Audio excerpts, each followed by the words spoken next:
Fala, galera, tudo bem?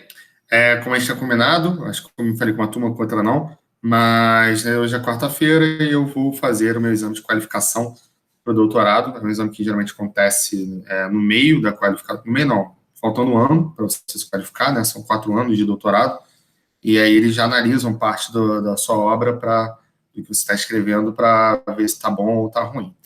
Eu torço para que esteja bom, né? Mas vamos lá. Foi marcado para amanhã de hoje. É horrível de marcar porque são 4 professores universitários de 500 lugares do país. Então, pedi autorização para o colégio e o colégio liberou, até falou que não precisava, podia mudar o horário, mas eu acho que é importante a gente ter esse encontro sobre conteúdo semanal, né? Então, vamos ter. A gente parou junto na nossa última aula lendo o Manifesto Comunista, então uma coisa meio atípica para mim. Mas a gente agora continua, já que o Marx falou dessa classe operária, que vai ter que ser a classe dominante, temos que entender que classe operária é essa em 1848, né? Então, vou compartilhar a minha tela para que a gente possa continuar. Lembrando sempre que essa aula é uma aula curtinha, vou até abrir o cronômetro aqui, para que a gente possa ter, para que vocês possam ter tempo de copiar. Então, na hora de copiar, dê aquele pause, copia e depois escuta a explicação, né? De uma maneira organizada, que nem a gente faz na aula ao vivo. Então, vamos lá. Para falar de classe operária, vamos colocá-la num tempo. Afinal, a classe operária ela muda de tempos em tempos. Estamos falando da classe operária de 1848. Em um momento onde você vai ter... a gente fala muito do desemprego, etc. Ao contrário, nesse momento. Você vai ter uma ampliação dos empregos de maneira absurda na Inglaterra. Mas você vai ter um número de novos ofícios, de novas funções, um número de emprego absurdo em funções desiguais. Então, você começa a criar camadas que o próprio Marx, quando ele escreve o Manifesto Comunista, ele não estava dando tanta atenção. Depois, em outros textos dele, ele começa a dar mais atenção, que ele fala, né, que a nova sociedade moderna burguesa ela vai cindir em 2 grupos, como a gente conversou, a burguesia e o proletariado. Mas o que começa a se perceber é que dentro do próprio proletariado, você passa a ter faixas, né? Você passa a ter faixas sociais diferentes dentro de uma mesma classe. Como já existia nos outros, mas fica mais gritante no proletariado. Então, você vai ter o chefe de ofício, que toma conta das pessoas que trabalham numa fábrica, e ele ganha mais do que os outros. Você vai ter o gerente de ofícios, que toma conta do chefe de ofícios, que ganha mais do que os outros. Isso vai criando castas dentro de uma sociedade de proletariado e que precariza muitos trabalhos, né? Então, o gerente pode até ganhar muito, mas o cara lá da parte lá de baixo, ele cada vez mais está com uma vida mais precarizada, e é exatamente lá embaixo que está o aumento vertiginoso de empregos, não é lá em cima. Se hoje em dia a especialização é algo disputado, naquela época, então, onde a especialização é algo que estava sendo criada, né? O próprio cargo de especialização é algo... O próprio cargo de alguém especializado é algo que não tem quem vai competir por ele, né? Então, ele é criado e já direcionado para alguém que foi treinado pela classe burguesa. Então, você tem aí um início ainda muito tímido dessa questão e uma série de trabalhadores ganhando precariamente lá na base. Só que essa lógica de hierarquias, de camadas, de castas sociais dentro da própria lógica proletária, ela causa uma complicação que o Marx vai dizer depois, mas não era previsto no Manifesto Comunista, que as mobilizações trabalhistas desarticulam, ao invés de, como ele falou, de se articular. Ou seja, ao invés de ser o que ele disse, que chegaria um momento onde isso cindiria e ficaria óbvio que a classe proletária, para não viver nas péssimas condições, ela passaria a ter que fazer a revolução, o que acontece é que a classe proletária, em camadas, ela começa a gerar uma competitividade entre si. Então, na lógica de Marx, os caras mais baixos vão procurar a especialização mais baixa, depois a especialização média e depois a especialização alta. De forma que, na própria crítica que Marx vai fazer posteriormente, eles começam a ficar alienados dentro mesmo das suas próprias percepções. Eles começam a deixar de ver o detentor dos meios de produção, a burguesia, como os responsáveis pela sua opressão e começam a categorizar outros proletários como seus opressores, e esses outros proletários que estão em lugares mais altos estão numa lógica de opressão porque eles respondem, para se manterem nesse lugar, a uma figura de opressão, né? Então, essa vai ser a leitura que o Marx vai fazer como uma crítica ao seu próprio texto do manifesto, porque ele vai reparar uma coisa óbvia. O manifesto comunista não vai ter a aderência que ele esperava que tivesse nesse momento. Inclusive, a volta do pensamento comunista, a volta mais forte, no último quartil do século XIX. Então, nesse terceiro quartil aí, não está tão forte assim. E aí, você vai ter uma citação do Marx falando exatamente a síntese do que a gente está falando. O proletariado inglês está se tornando cada vez mais burguês, de sorte que a mais burguesa de todas as nações aspira visivelmente possuir uma aristocracia burguesa e um proletariado burguês, além de uma burguesia. Ou seja, olha a crítica que ele está dizendo, vamos até ler de novo. O proletariado inglês está sendo cada vez mais burguês. Ou seja, ele está fazendo a crítica daquilo que eu estava falando.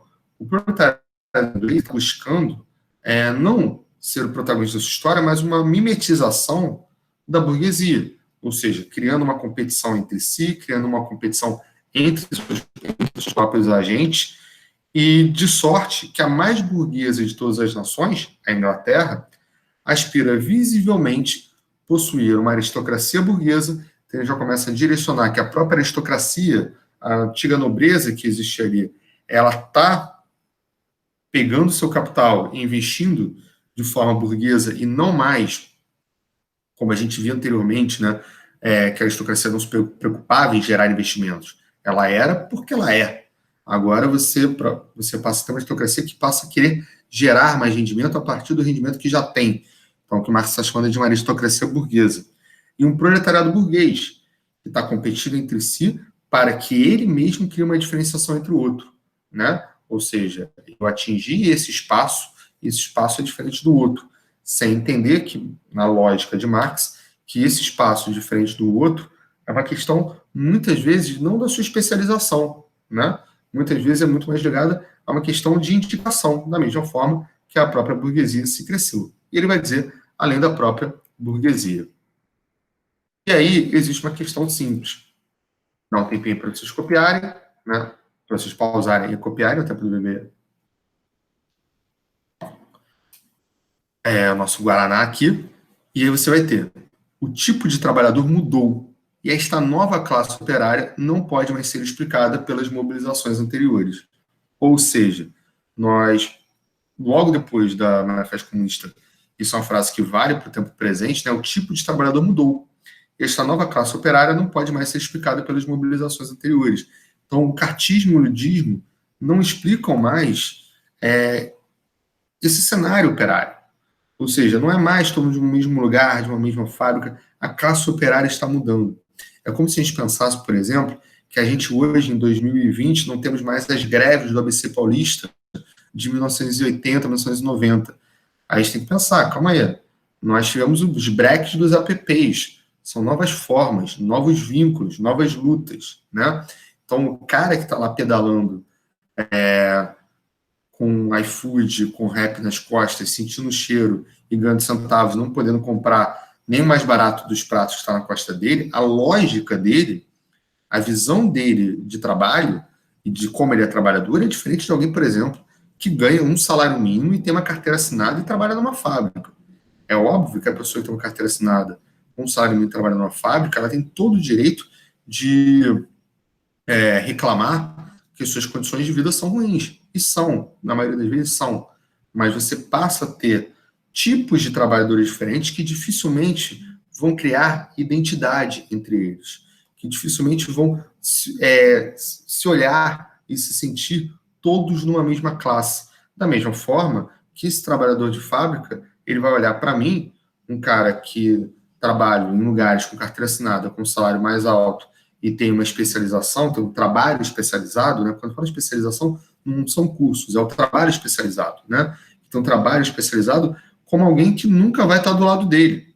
Ou seja, nós somos, teoricamente, numa visão marxista, uma mesma classe, a classe proletária, mas os tipos de proletário vão se diversificando ao longo dos tempos, isso já se começa a perceber nesse século XIX, de forma que os vínculos e as lutas passam a ser muito difíceis de que sejam paralelas como foram em tempos anteriores. E isso grada cada vez mais, né?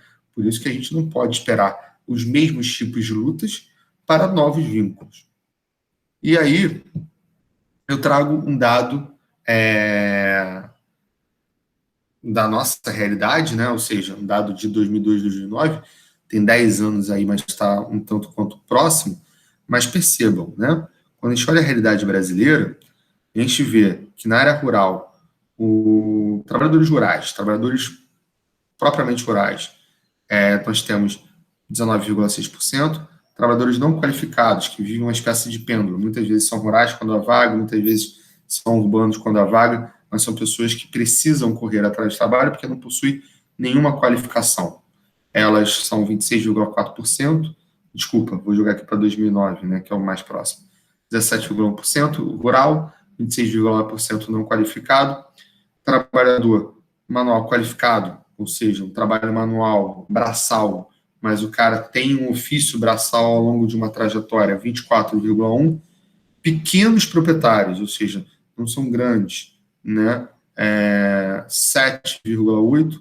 Trabalhadores não manuais de rotina, ou seja, pessoas que têm uma certa especialização, não são trabalhos braçais, e mais são trabalhos rotineiros, 15,2%, profissionais administradores, 9%. Dentro dos profissionais administradores, você pode ter aí uma lógica de grandes proprietários, herdeiros, porque os pequenos proprietários, geralmente, eles são distintos porque eles têm uma gerência muito pequena, né? Eles exercem múltiplas funções dentro das suas propriedades. E aí, só nesse quadro, você vai ver que nós temos 9,7%, 16,8%, pessoas que potencialmente podem ter uma propriedade. Então, todo o resto, mais aí de 80% são de trabalhadores que vendem a sua mão de obra, de alguma maneira. Tentem imaginar se essas pessoas conseguem se criar identidades, criar vínculos da mesma maneira. Né? Tentem imaginar, tiro rural, tá bom, vamos ter aí 16 com 17, 33, você vai ter 66% aí fora de área que potencialmente pode ser urbana, que poderia estar numa mesma classe, mas se você olhar desse universo, você não vai ver que eles estão na mesma classe. Você não vai ver que eles possuem a mesma identidade, a mesma ocupação. Por isso que essa questão dos vínculos muda completamente. E da mesma forma que eu falei, da mesma forma que eu trabalho no meu lugar, dificilmente vou ter um vínculo, por exemplo, com alguém. E temos pessoas que vendem sua mão de obra por cerca de 150 mil reais. Então, os vínculos vão mudando ao longo dos tempos. Da mesma forma que quando você pensa um dono de uma mercearia pequena, e o faturamento dele muitas vezes abaixo de 10 mil reais, o local social dele está muito mais próximo do meu local social, mesmo ele tendo aí detendo os meios de produção, e eu não, do que, por exemplo, uma outra lógica. Então, a gente vê uma mudança do próprio capitalismo, onde os vínculos muitas vezes são monetizados e não muitas vezes funcionalizados, né? É nesse sentido que aí você começa a ver essa ideia da monetização que eu falei. Aqui nós vemos quem pertence à classe A, B, C, D e E, né? E olha que interessante, quando a gente analisa esse gráfico, nós vemos que dentro daqui dos profissionais administradores, a grande maioria está na classe A e B. Quando eu jogo para trabalhadores não qualificados, a grande maioria se joga nas classes menores. oral totalmente na classe menor. Então, por mais que eu diga hoje, como eu disse agora, que muitas vezes eu posso ter pontos de interseção onde alguém que detém os meios de produção tem uma arrecadação parecida com alguém que vende sua mão de obra, de uma maneira, de uma linha geral, se fosse traçar um comportamento, você ainda veria que deter os meios de produção é, muitas vezes, estar pertencendo a uma classe alta financeiramente. Então, apesar, porque senão, é exatamente o que eu quis trazer essa fala para trazer a pegadinha. A gente, às vezes, naturalmente, acaba falando que financeiramente as pessoas estão mais próximas. E estão, pelas interseções que a gente vê. Mas se a gente olha em dados, em números, você vê que em termos comportamentais, nós ainda temos uma prevalência de que o comportamento funcional seja paralelo ao comportamento financeiro. Ainda que, é claro, eu posso estar aqui e um trabalhador não manual também pode estar aqui. Eu posso estar aqui e um trabalhador não manual também pode estar aqui. Mas existe um comportamento em todas essas áreas. E aí, nesse cenário, nós precisamos, na aula que vem, falar sobre os socialismos. E é isso, é plural, não é um só socialismo, não é o socialismo de Marx. Inclusive, Marx vai ter uma certa arrogância de dizer que o dele é o certo e que os outros estão errados. Então, a gente precisa conhecer os outros, e o de Marx, para ver se algum teria algum caminho ou se todos seriam, como o próprio Marx disse, utópico e o único real seria o dele. Tranquilo? A gente se vê, então, na aula que vem, na quarta-feira que vem para conteúdo, mas a gente se vê na sexta para trabalhar o podcast, tá bom? Já tem atividade do podcast na semana também. Tchau, tchau, gente. Deixa eu tirar aqui. Tchau.